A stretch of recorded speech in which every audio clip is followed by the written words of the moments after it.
Good morning అండి. ఈరోజు మనం వృక్షాసనం గురించి చెప్పుకుంటాం. అంటే యోగాలో వృక్షాసనం అంటే ఏంటి? వృక్షము అంటే ఒక చెట్టు. చెట్టు ఎంత గాలినిస్తే అంత ప్రశాంతంగా ఉంటుంది. ఫస్ట్ ఆఫ్ ఆల్ మనం చూడండి, 2 పాదాలను ఒకదాని ప్రక్కన మరొకటి చేర్చి నిటారుగా నిలబడము. ఎడమ పాదము కుడి తొడపై ఉంచము.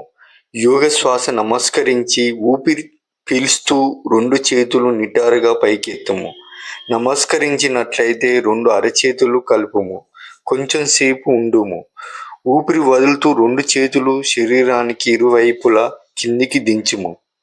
మనం చూపినట్లు 2 చేతులు చూపుడు వేళ్లను మడిచి బ్రొటన వేళ్లను మనం నమస్కరించినట్టు పైన చూపిస్తే మనం ఖచ్చితంగా ఏకాగ్రత పెరుగుతుంది. శ్వాస మీద ధ్యాస అనేది ఉంటుంది.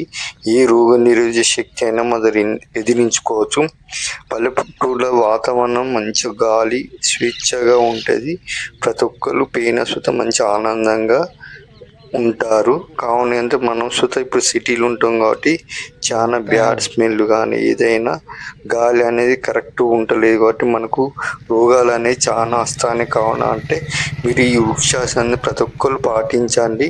రోజు మార్నింగ్ 5కి లేచిన తర్వాత వృక్షాసనం చేయండి. ఖచ్చితంగా చేయాలని మనస్ఫూర్తిగా కోరుకుంటున్నాను.